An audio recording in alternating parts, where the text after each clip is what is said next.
introduce our speaker. Rebecca Paul is a marketing and analytics expert with a decade of experience in spearheading data-driven campaigns that have consistently increased efficiency and driven ROI for businesses.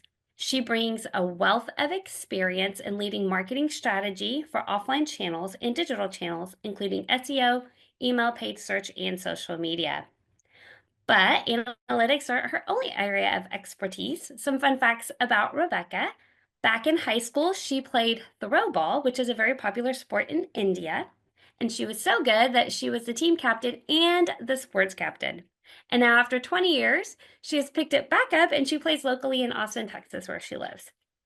Never one to stop learning, Rebecca's latest adventures include archery as a hobby and how she's learning the violin. Woman of many talents and a wonderful, kind soul. All right, and today this is what Rebecca will cover, what you will get to walk away with. And our takeaways. You're going to learn what UTMs are and how they can help provide insights on traffic from your online and offline marketing channels. She will walk you through creating a custom UTM, and you'll learn how to use Google's free campaign URL builder. So I will get to kick it off to Rebecca. Thank you, Roberta. Thank you for the introduction and going over the fun questions. I hope it was helpful. And I know this could be a heavy topic for many of them, so I'm going to try to make it as easy as possible for everyone to grasp. So today we're going to be talking about UTM. As Roberta mentioned earlier, it stands for Urchin Tracking Module, but also very commonly known as UTM tracking, UTM parameters, or UTM codes. Now, these are snippets of codes that are added to our existing website URLs.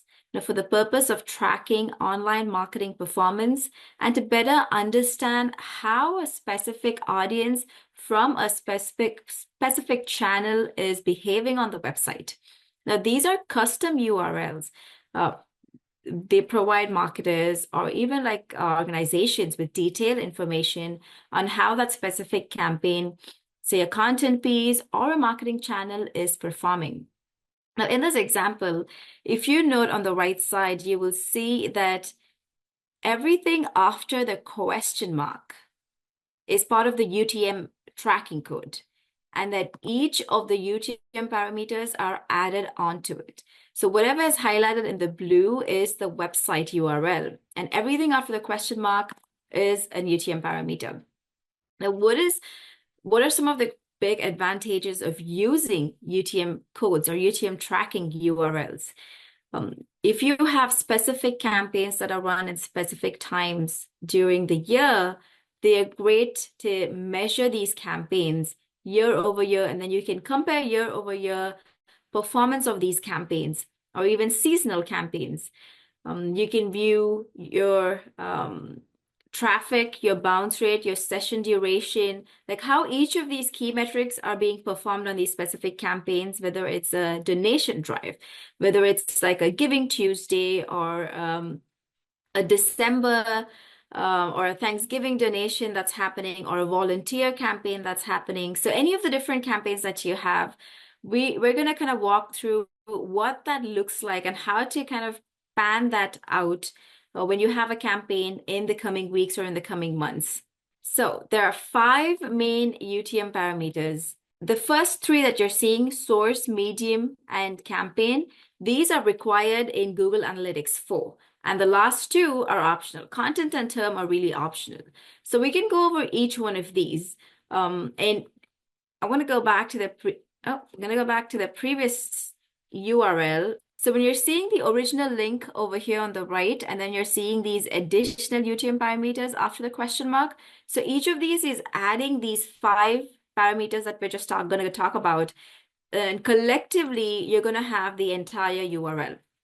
So these 5. The first one, source. Source really talks about where the traffic is coming from. It could be social media platforms, it could be search engines, or other sources like paid advertisements or newsletter. Now, the second one is medium. Now, this shows what channel is driving the traffic. Is it organic post? Is it email? Is it paid social? Is it, say, Google Ads?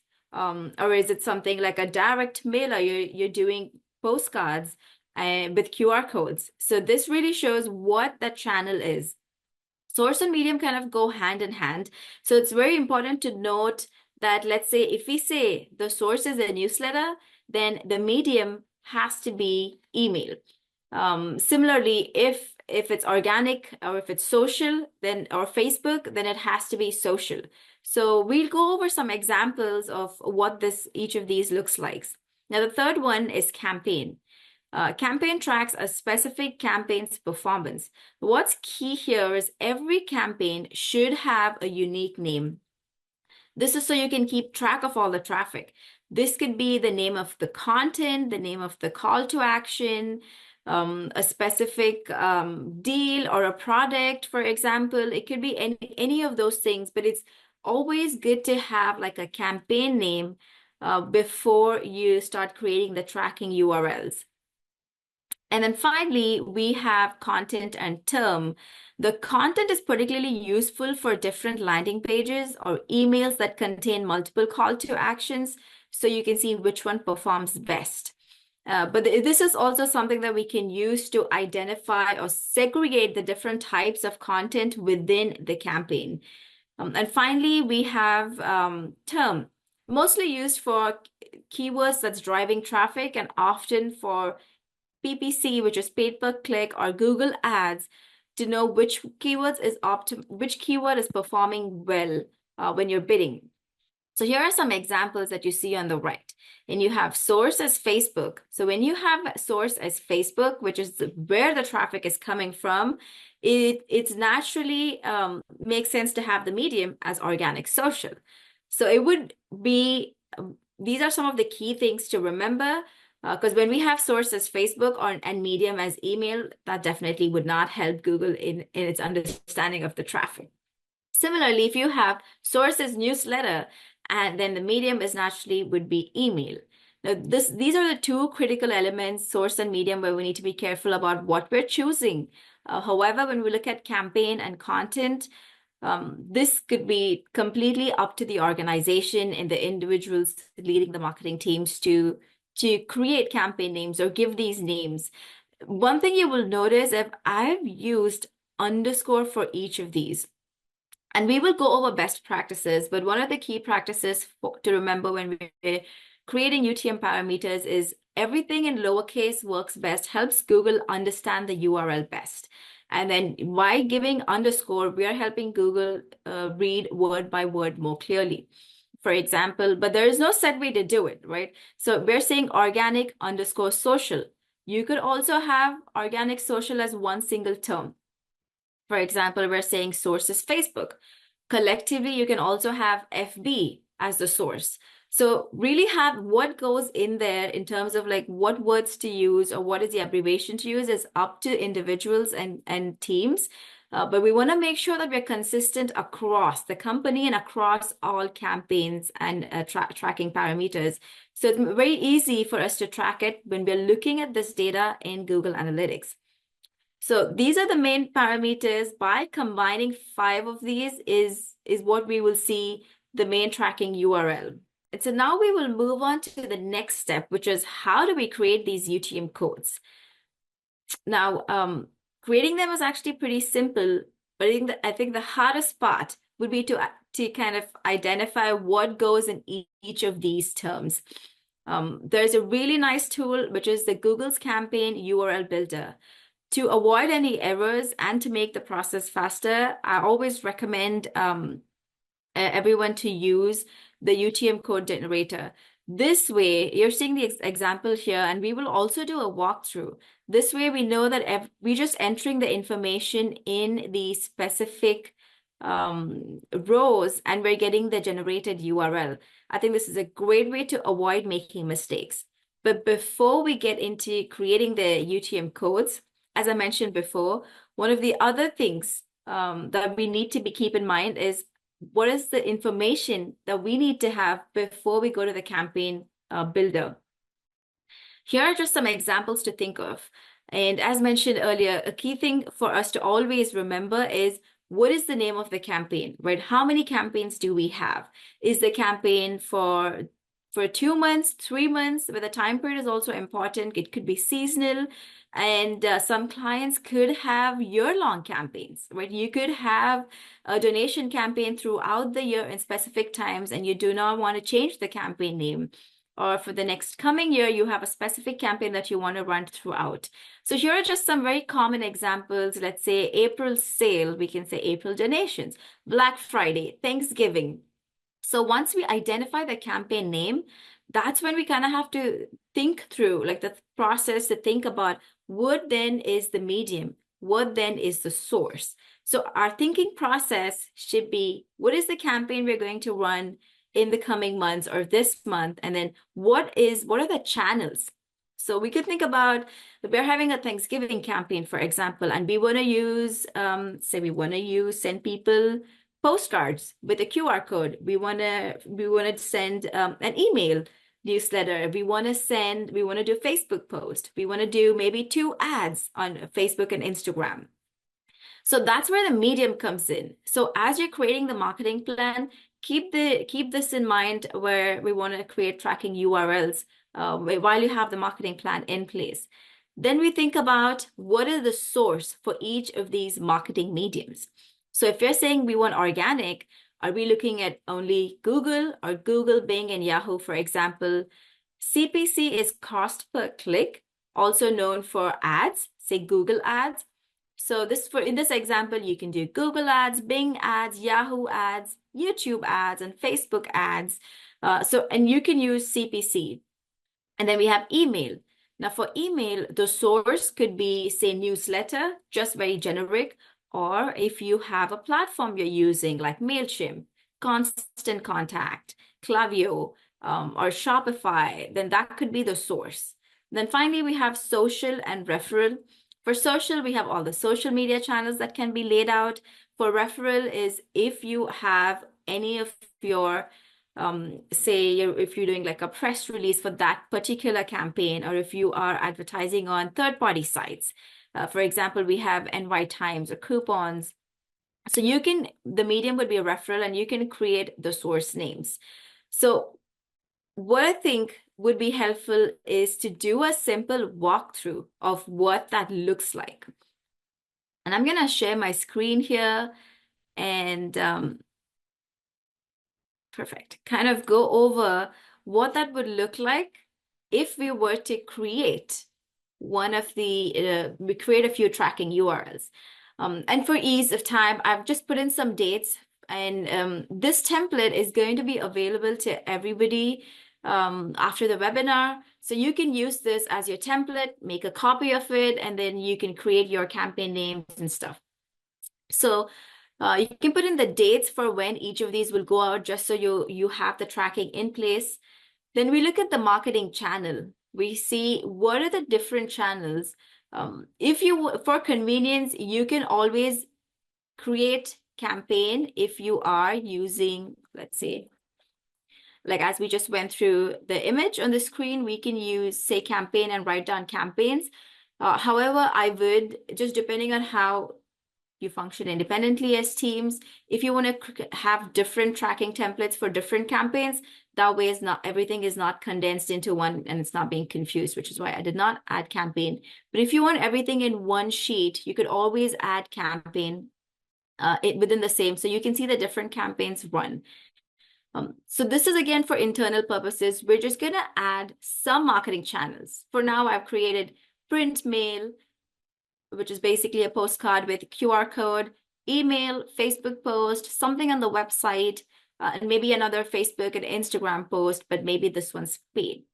If any of you have ideas or campaigns you're thinking of, just put it in the chat and we can try to create a test tracking URL for that particular campaign.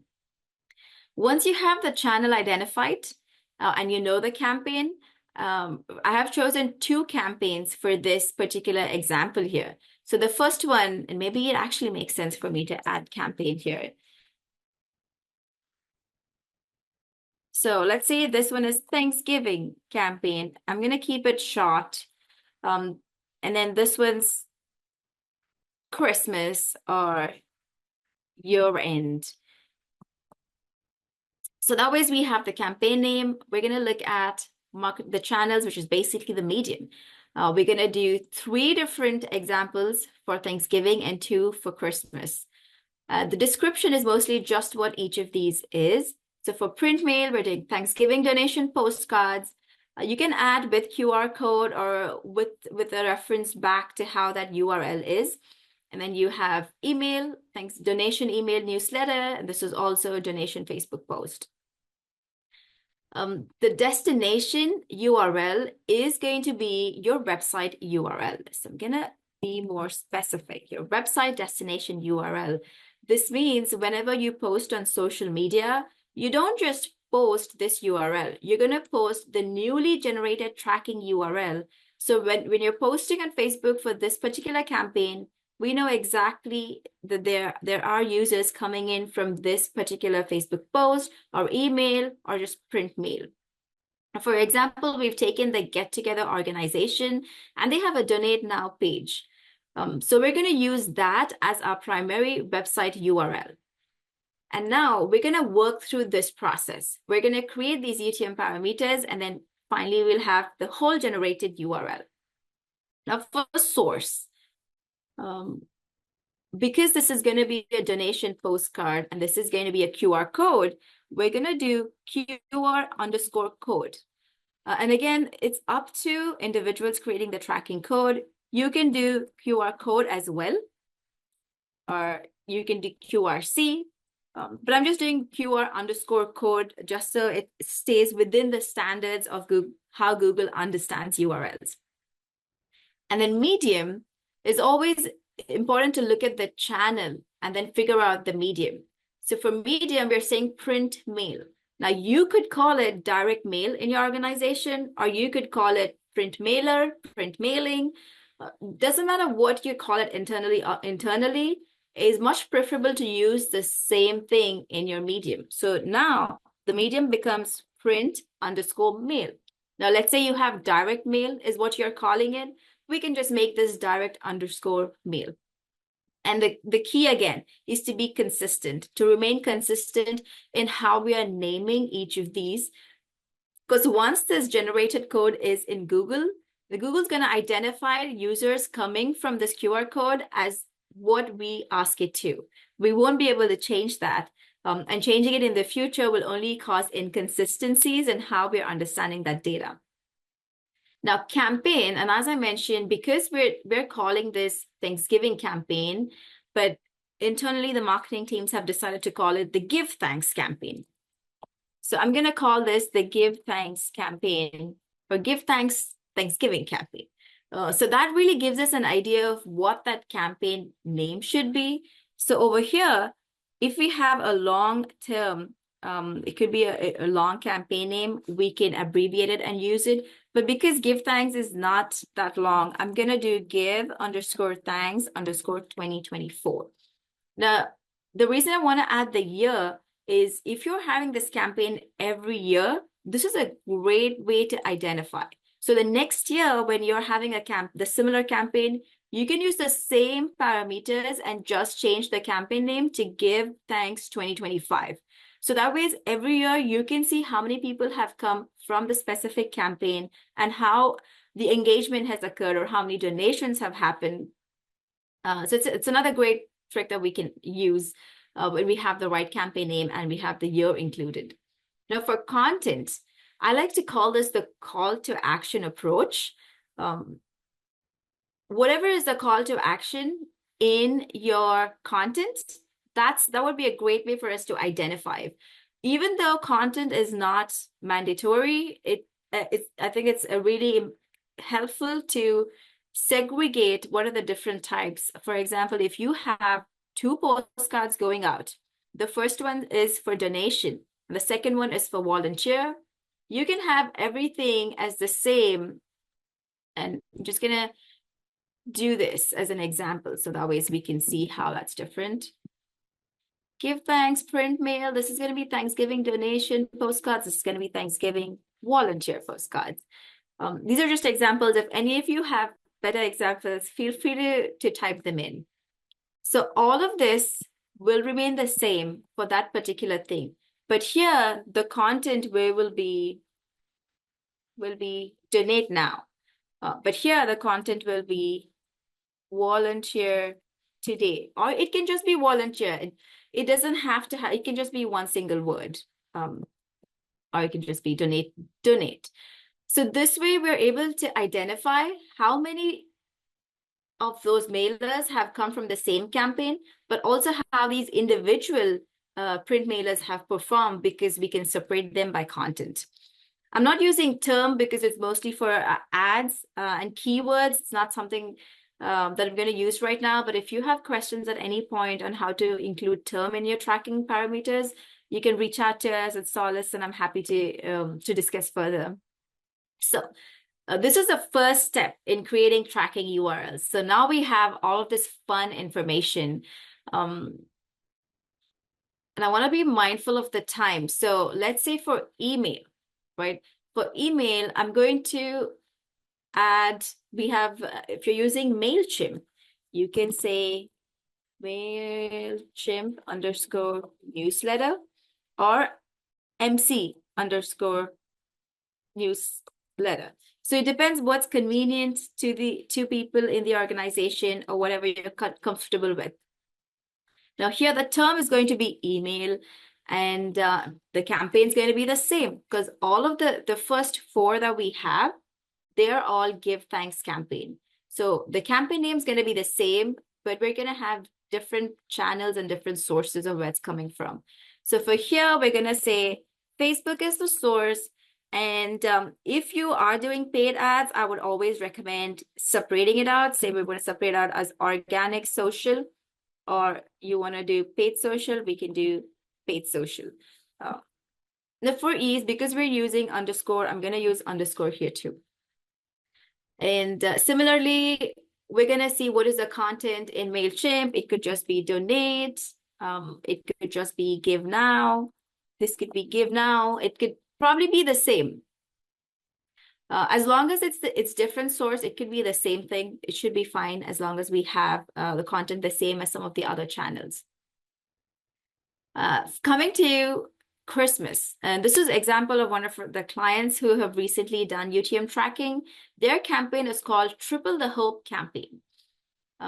So what we're doing for Triple the Hope, what we did, an easy way for campaign name is to just abbreviate it. It's called TTH underscore 2024. So that way is we're going to have TTH underscore 2024 as the campaign name. Now this is a website pop-up. So the source is going to be pop-up, and this is going to be website. And it's very important to have the spellings very accurate. And then this one's Facebook and Instagram post. And my advice is, when you're creating this, always create two separate ones, because Facebook post and Instagram post, because we're gonna have it. This is going to be the same. And this is going to be Facebook.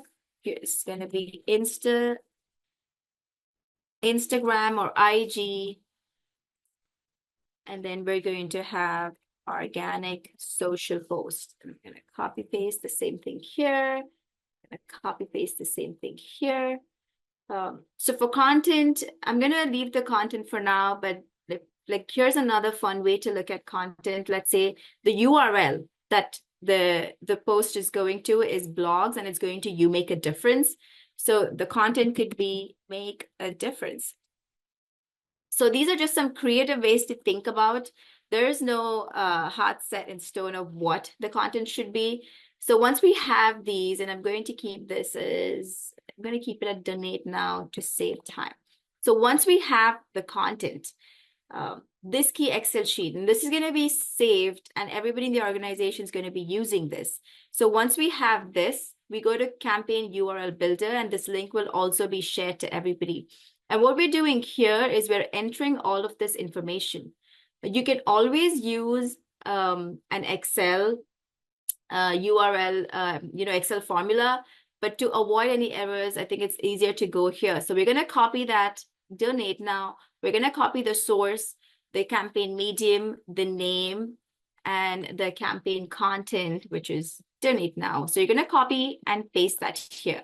So once you copy and paste it in this URL builder, you will see the final generated URL. So this is what you're going to copy and paste in your tracking. So what's going to happen is when someone's scanning the QR code that you're sending out, they're not going to go to this destination. They're going to go to this destination. And one thing to be aware of is that it is visible to users on the site. It's going to go to the same page, for example, but you're seeing all of this data, and then Google's going to know that whoever's coming to that page, they're coming from these different sources, and they're coming from this particular campaign. So that way, when you're spending a lot of dollar amount on specific campaigns, you're able to justify how that campaign has performed and how many users it's bringing, how many people have donated, how many of them have engaged and volunteered, because you're able to track specific campaign. If you go into your Google Analytics account, you will see data for day-to-day users coming in. But this is a great way to separate that data for that specific campaign and kind of read those insights. So once you have all of this, an easy way to do it is also you can use Bitly if you have a paid account, or this shortened link gives you maybe 4 or 5 links unless you have a paid account. So another way to do it is to use a shortened link. But when you click on this link, and people still go to the same URL, but when you're doing it on social media, you want to post this link. So this is an example of how to run these campaigns. Once you have all these links, so you're creating a social media post, use this link. You have a call to action on your website for pop-up, you will be using this link.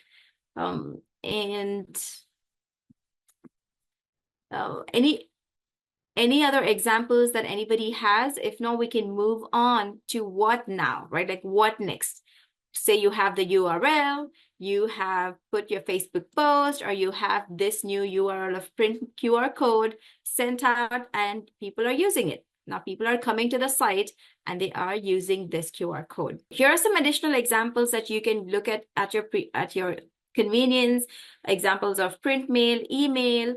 Not too much to worry about the name itself, because it can be internally decided on how you want it to be. Now, the next fun part, okay, we've done all the hard work. We have sent out the URLs to different channels and emails and socials. How do we check this data, right? So we need to make sure that the URL that's being tracked is in Google Analytics 4, or the website is being tracked in Google Analytics 4. It's again a free tool.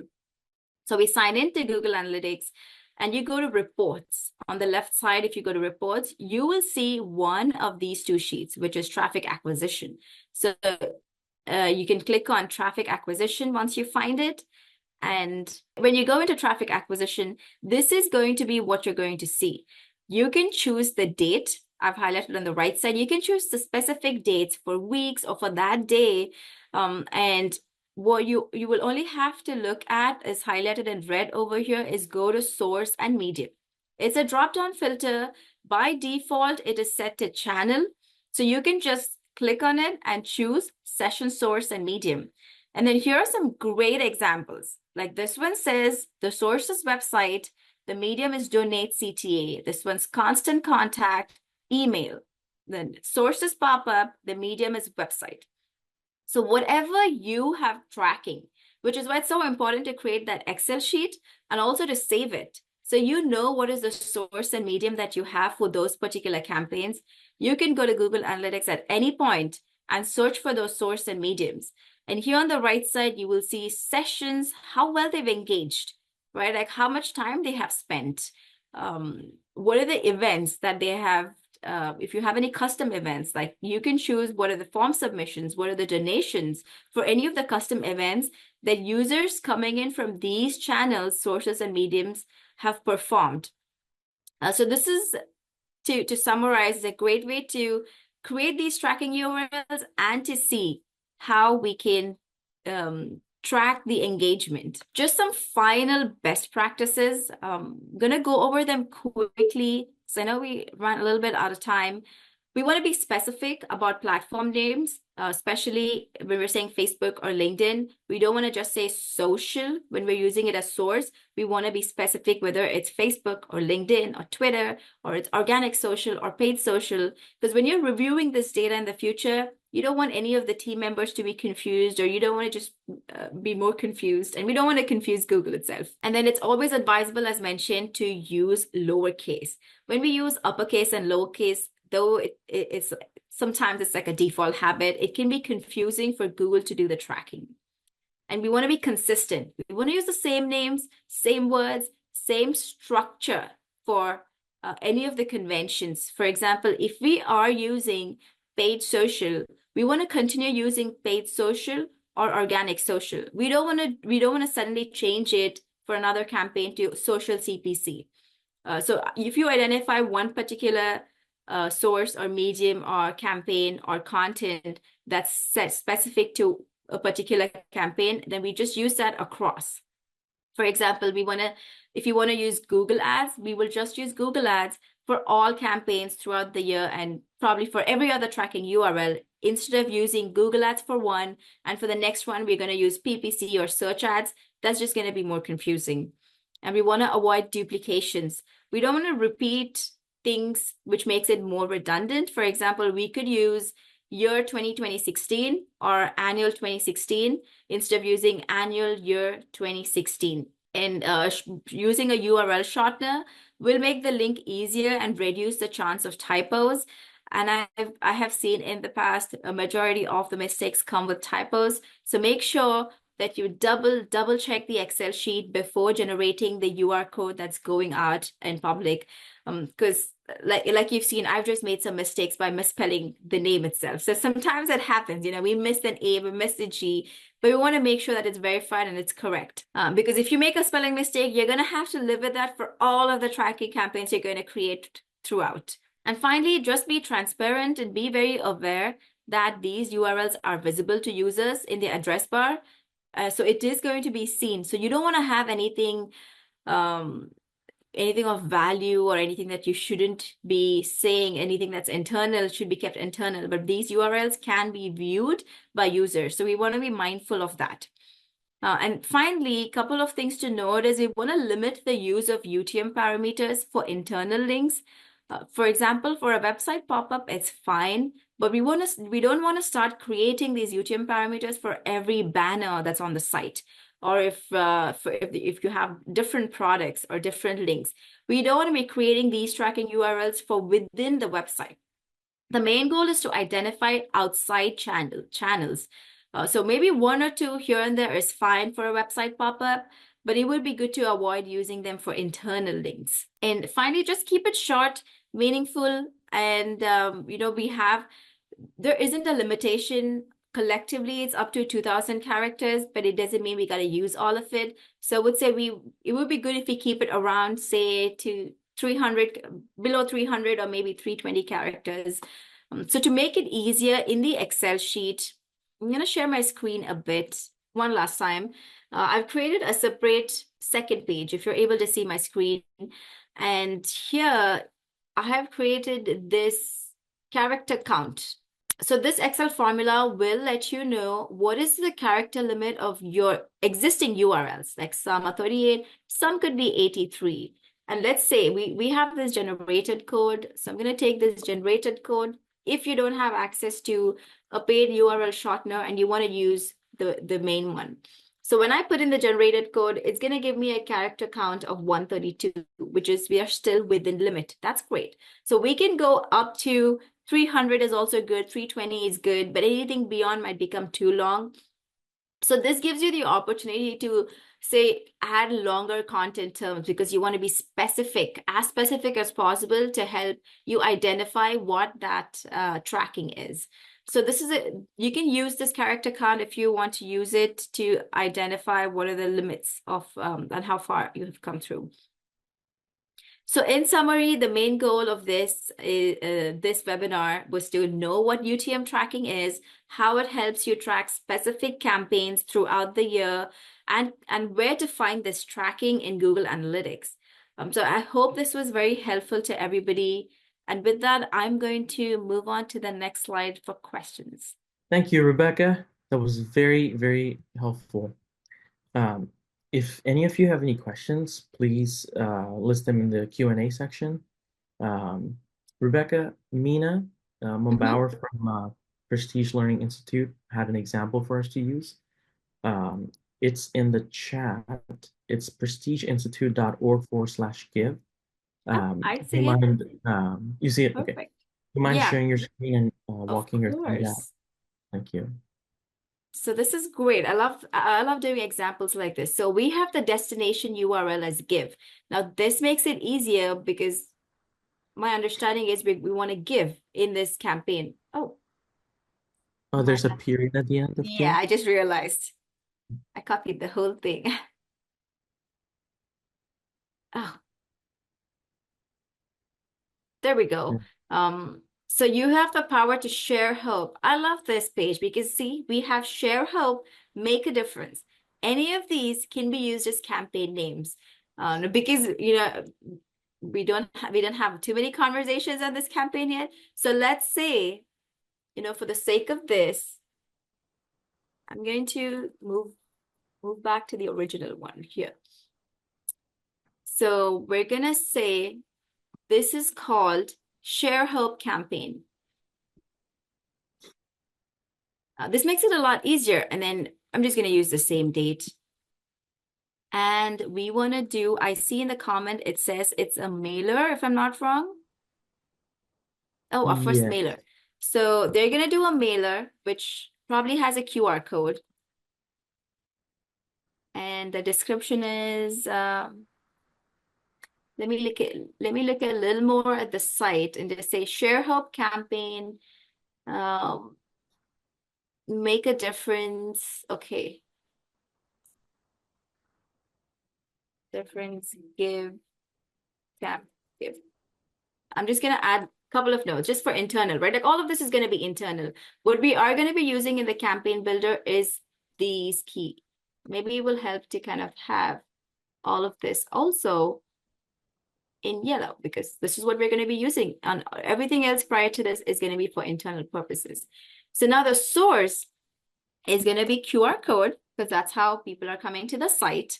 Now the medium is just going to be mailer because that's what the client would like to call it. Now, the campaign is going to be Share Hope. So we will do Share Hope 2024. And it could be, the content could be make a difference because that's the first thing I saw, Share Hope, make a difference. Or it also says share hope this Advent season. And it also says like give is another one. So there are a lot of different things to choose from, but internally, whatever is convenient. So Mina, I'm just gonna go with give, and then I'm gonna add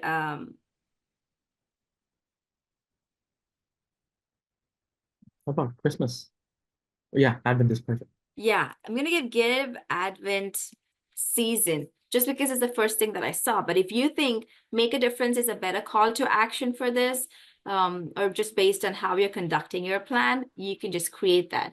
So this would be what I would use. So in this case, we're gonna build it out, right? We go to campaign URL builder. I'm gonna change the website URL to Prestige Institute. Then I'm gonna add in the UTM source as QR code. I'm going to replace the whole thing. And then I'm going to say this one's a mailer, even though it's print mail is the same thing. It's how individually we're comfortable with. And then share hope 2024. And then I'm going to do give Advent season. We know it's 2024 is mentioned here. You can also mention it here if it's convenient, season 24, but I'll leave that up to you. What does it say? It says the Oh, I think URL you're is missing now the valid. HTTPS. Oh, there we go. I just copied it from the website. I think every time I copy it from the chat, it just has that period. So now everything is great. And then we have the generated campaign URL. We're seeing after the question mark, we're seeing source, medium, content. campaign. So copy that, kind of paste it here, or you can use a shortened URL. So this is what you're going to be using on the QR code. Instead of using this give URL link, you're going to be using this URL link. It will take you to the same page, but it will really help you separate how many people are coming from that particular mailer that you're sending out.